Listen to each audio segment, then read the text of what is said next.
दोस्तों, आज हम बात करने वाले हैं गॉडेल इनकम्प्लीटनेस थ्योरम के बारे में, जो आपके गणित के कॉन्सेप्ट को हिलाकर रख देगा। इस सिचुएशन में आपका दिमाग काम करना बंद कर देगा और आप ये डिसाइड नहीं कर पाएंगे कि क्या सही है और क्या गलत। और ये थ्योरम सिर्फ मैथ में ही नहीं बल्कि फिजिक्स के कई नियमों पर भी लागू होता है। और यहाँ तक तो ठीक है, पर यह थ्योरम गॉड यानी भगवान के होने पर भी सवाल खड़े करता है। मतलब ये कि ये थ्योरम हर उस जगह लागू होता है जहाँ पर लॉजिक का जिक्र हो, फिर चाहे वो फिलॉसफी की बात हो या साइंस की या मैथ्स की। सो फ्रेंड्स, आज हम इसी कॉन्ट्राडिक्टरी थ्योरी यानी गॉडेल इनकम्प्लीटनेस थ्योरम के बारे में बात करने वाले हैं, जो काफी कॉम्प्लिकेटेड विषय है। जिस तरह एल्बर्ट आइंस्टाइन को फिजिक्स का महान साइंटिस्ट माना जाता है, ठीक उसी तरह कर्ट गॉडेल नाम के इस मैथमेटिशियन को भी मैथ्स का आइंस्टाइन माना जाता है। और गॉडेल ने इस थ्योरी की शुरुआत बस एक छोटे से स्टेटमेंट से की, जिसे लायर्स पैराडॉक्स के नाम से जाना जाता है। तो चलिए इस स्टेटमेंट के जरिए उनकी थ्योरी को समझने की कोशिश करते हैं। आप अपने स्क्रीन पर देखो क्या लिखा है। यहाँ लिखा है आई एम लाइंग, जिसका मतलब है कि मैं झूठ बोल रहा हूँ।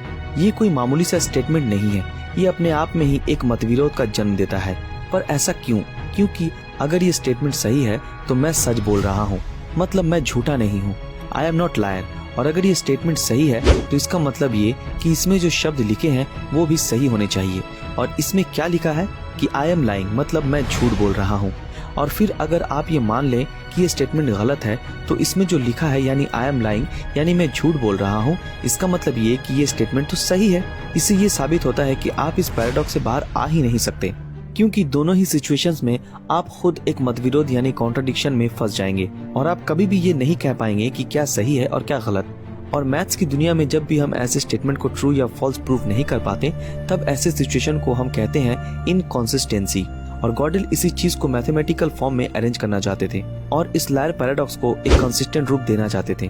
और जब उन्होंने ऐसा किया तो इसने पूरे मैथमेटिक्स के बेसिक स्ट्रक्चर को ही हिलाकर रख दिया। वैसे मैथमेटिक्स में जो कुछ भी हमें सिखाया या पढ़ाया जाता है, उसके कुछ नियम होते हैं और हर इक्वेशंस का प्रूफ होता है। और मैथमेटिक्स के कुछ यूनिवर्सली एक्सेप्टेड रूल्स हैं, जिन्हें एक्सियम कहा जाता है, जो काफी बेसिक मैथमेटिक रूल्स हैं। और ये बेसिक रूल्स जिन्हें एक्सियम कहा जाता है, और इनके ऊपर ही पूरी बेसिक मैथ का इवोल्यूशन टिका होता है।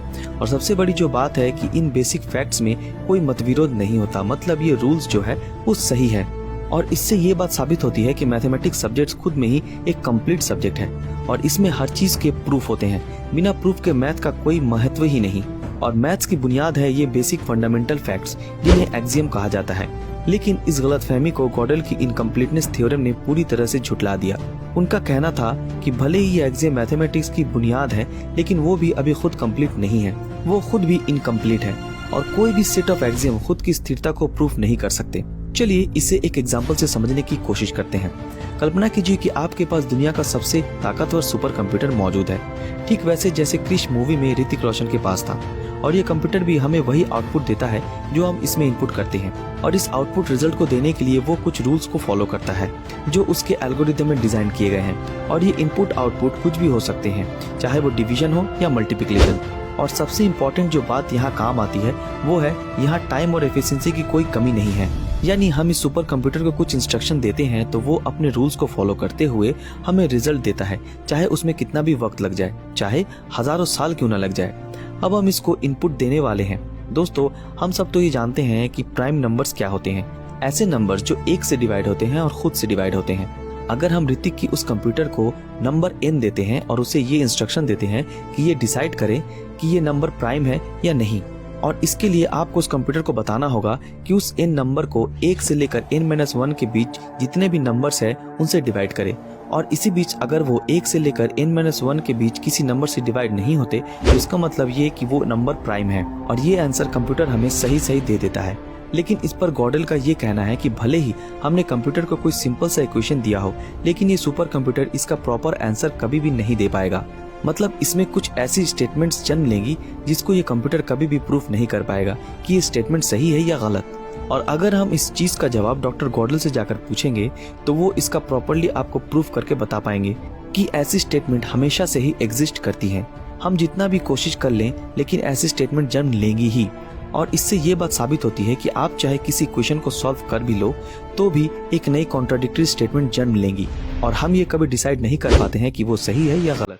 और इस क्लोज सिस्टम के बाहर कोई तो होगा जिसपे ये पूरा का पूरा सिस्टम डिपेंडेबल हो। मतलब ये कि ये सुपर कंप्यूटर एक क्लोज सिस्टम है और उसे ऋतिक ऑपरेट करता है और ये कंप्यूटर ऋतिक के ऊपर डिपेंडेबल है। और अगर ऋतिक उसे ऑपरेट नहीं करेगा तो ये कंप्यूटर एक मतविरोध में फंस जाएगा। चलिए एक और एग्जांपल लेते हैं और शायद आपको सब कुछ क्लियर हो जाए। जस्ट इमेजिन कि आपका सेल फोन एक क्लोज सिस्टम है जो कैमरा, स्क्रीन, बैटरी इन सारी चीजों से बना है। लेकिन ये सारी चीजें इनडायरेक्टली किसी पर डिपेंडेंट है, यानी फोन मैन्युफैक्चरिंग कंपनी पर, जो इस फोन को ऑपरेट करती हैं। फोन चलते चलते कई बार उसमें वायरसेस आ जाते हैं, लेकिन फोन बनाने वाली कंपनियां हर महीने इन वायरस से बचने के लिए आपके फोन पर अपडेट्स देती हैं। यानी डायरेक्टली या इनडायरेक्टली हमारा फोन जो एक क्लोज सिस्टम है वो किसी पे डिपेंडेबल है। और अगर ये डिपेंडेंट ना हो तो ये फोन एरर्स की लूप होल में फंस जाएंगे। चलिए अब ये जानते हैं कि गॉडल की स्टेटमेंट क्या है। इनकी दो थ्योरम्स हैं। फर्स्ट, इनकम्प्लीटनेस थ्योरम से हमें ये पता चलता है कि अगर आपके पास कोई कंसिस्टेंट लॉजिकल सिस्टम है, मतलब एक ऐसा एक्सियम का सेट, कई ऐसे इक्वेशन जिसमें किसी भी प्रकार का मतविरोध ना हो, जिसकी मदद से आप अरिथमेटिक इक्वेशन को सॉल्व कर सकते हो, तो फर्स्ट थ्योरम से हम ये कह सकते हैं कि इस लॉजिकल सिस्टम में कुछ ऐसी स्टेटमेंट जन्म लेंगी जिन्हें हम और आप उन रूल से कभी भी प्रूफ नहीं कर सकते, और इन्हें प्रूफ करने के लिए हमें नए रूल्स बनाने होंगे। इससे ये बात साबित होती है कि जब तक हमारा सिस्टम बहुत ही कॉम्प्लिकेटेड ना हो तब तक ये इनकम्प्लीट ही रहेगा, और इसमें मौजूद स्टेटमेंट्स को हम कभी भी ट्रू या फॉल्स प्रूफ नहीं कर सकते। अब जानते हैं सेकंड थ्योरम के बारे में। इसके अनुसार अगर हम किसी कंसिस्टेंट थ्योरम को जानते हैं जिसमें किसी भी प्रकार का मतविरोध ना हो और हम मानते हैं कि ये कभी गलत नहीं हो सकता और आप उस सिस्टम के अंदर मौजूद है, तो सेकंड थ्योरम के अनुसार आप उस सिस्टम की कंसिस्टेंसी को कभी भी प्रूफ नहीं कर पाओगे।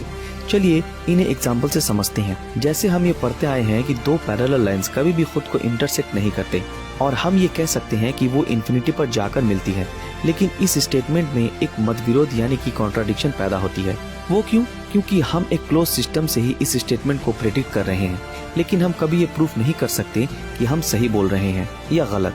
हो सकता है कि वो लाइन इन्फिनिटी पर भी ना मिले, या फिर ये भी हो सकता है कि वो इन्फिनिटी पर इंटरसेक्ट कर जाए। तो अब ये स्टेटमेंट एक कॉन्ट्राडिक्टरी स्टेटमेंट बन गई, और इसकी सच्चाई पता करने के लिए हमें इस क्लोज सिस्टम के बाहर जाना होगा, यानी बियॉन्ड इन्फिनिटी। ऐसा ही एक और बेसिक रूल है जिसको समझने की कोशिश करते हैं। हम ये बचपन से जानते हैं कि 2 + 2 = 4, ये एक बेसिक कॉन्सेप्ट है, और इस स्टेटमेंट के जरिए हम गॉडल इनकम्प्लीटनेस थ्योरम को वेरीफाई करेंगे। जरा ध्यान लगाकर देखिएगा। हम सब ये जानते हैं कि 2 + 2 = 4 होता है, और ये भी मानते हैं कि 2 + 2 5 नहीं होता। लेकिन ये जो 2 + 2 5 नहीं होता, हम चाहे कितनी भी कोशिश कर लें, लेकिन हम कभी इसे प्रूफ नहीं कर पाएंगे। मतलब इस मैथमेटिक्स इक्वेशन में छुपी एक ऐसी कॉन्ट्राडिक्टरी स्टेटमेंट है जिसे प्रूफ नहीं किया जा सकता, और इसे प्रूफ करने के लिए हमें कुछ नए नियम बनाने होंगे। तब जाके शायद हम इस स्टेटमेंट को प्रूफ कर पाएं, और जब नए नियम बन जाएंगे तो इससे कोई और नए स्टेटमेंट जन्म ले लेंगी, जैसे 2 + 2 ≠ 8। आप लोगों को समझ में आ रहा है ना कि मैं क्या कहना चाहता हूँ?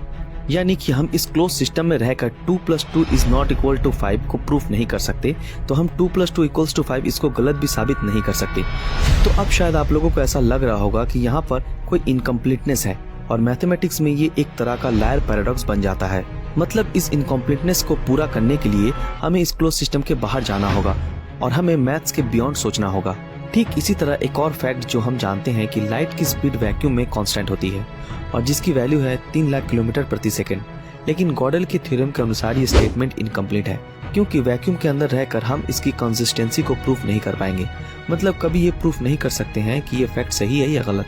और हम ऐसा मानते हैं कि हमारे पूरे ब्रह्मांड में लाइट की स्पीड से ज्यादा स्पीड किसी चीज की है ही नहीं, और इसको प्रूफ करने के लिए हमें इस क्लोज सिस्टम के बाहर जाना होगा। मतलब हमें इस वैक्यूम से बाहर जाना होगा, लेकिन हमारे ब्रह्मांड के चारों ओर तो वैक्यूम ही है। मतलब हमें हमारे ब्रह्मांड के बाहर जाना होगा, तब जाकर हम स्पीड ऑफ लाइट की कंसिस्टेंसी को चेक कर पाएंगे। और आखिर में सबसे अहम मुद्दा जो है वो ये है कि गॉडल की इस थ्योरी के जरिए हम गॉड यानी भगवान की एग्जिस्टेंसी पर चर्चा करते हैं।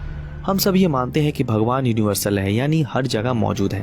और अगर हम आप सबसे ये पूछें कि भगवान होते हैं, तो शायद आप सभी का जवाब हाँ ही होगा।